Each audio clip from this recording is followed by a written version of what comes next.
Wicked for Good opens in a chaotic construction zone in Oz, where helpless animals are forced into slavery.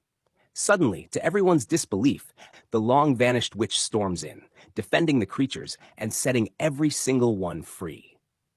A terrified witness races to the city, spreading the shocking news that the witch has returned.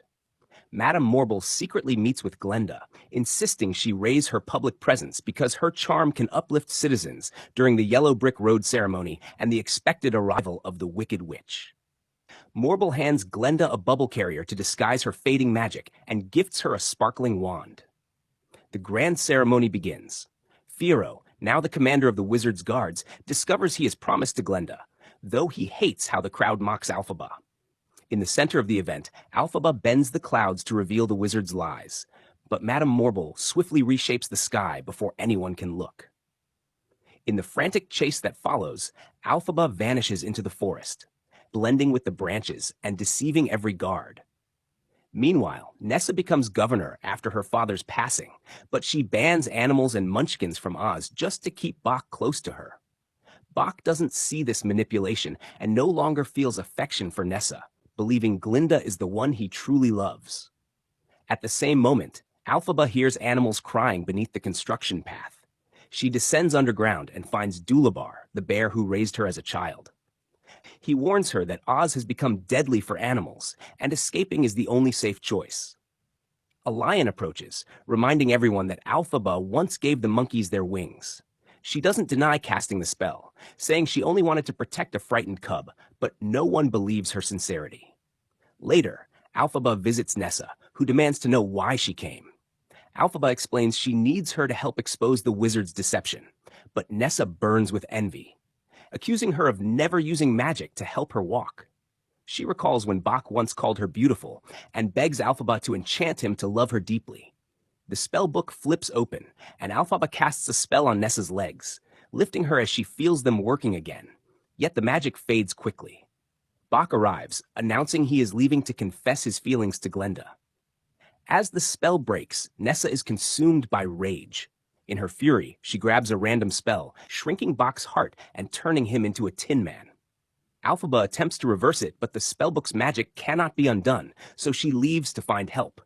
When Boq awakens, Nessa blames Elphaba entirely, and he sets off seeking revenge.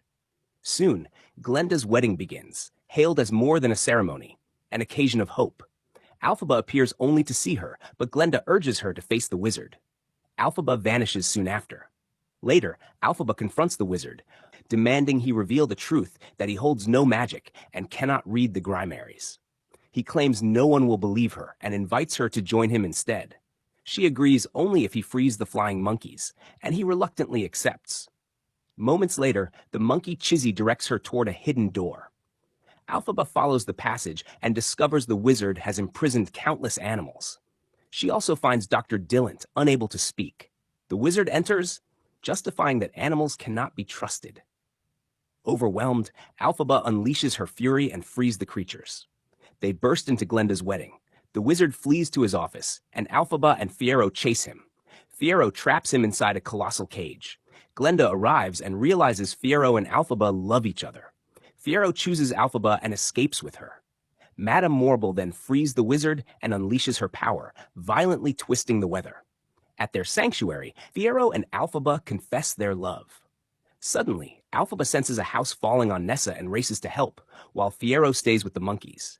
After the tragedy, Glenda casually gives a lost girl named Dorothy Nessa's shoes, now that Glenda is a public icon. Glinda and Elphaba clash over Fiyero.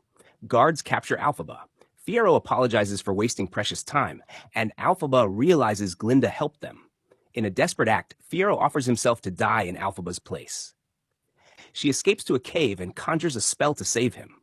Soon, the wizard sends Dorothy, Boq, and the lion to hunt Elphaba. Growing suspicious, Glenda questions Madame Morble and discovers Morble is responsible for Nessa's death. Glenda orders her to remain silent. Despite everything, Glenda goes to Elphaba, who knows hunters are coming, and accepts her fate. Dorothy pours a bucket of liquid on her, melting her completely. After the chaos, Glenda visits the place where Elphaba's hat lies. Chizzy arrives, now able to speak, and gives her Elphaba's bottle, saying she instructed him to deliver it. Glenda takes it to the wizard. He recognizes it from the night he danced with a mysterious woman and realizes she was Abba's mother. Racked with regret, he leaves Oz forever. Glenda becomes the new leader of the city. At sunrise, she orders Madame Morble's arrest. In time, animals regain the right to live freely. Fiero returns and brings Alphaba out of hiding, revealing she faked her death.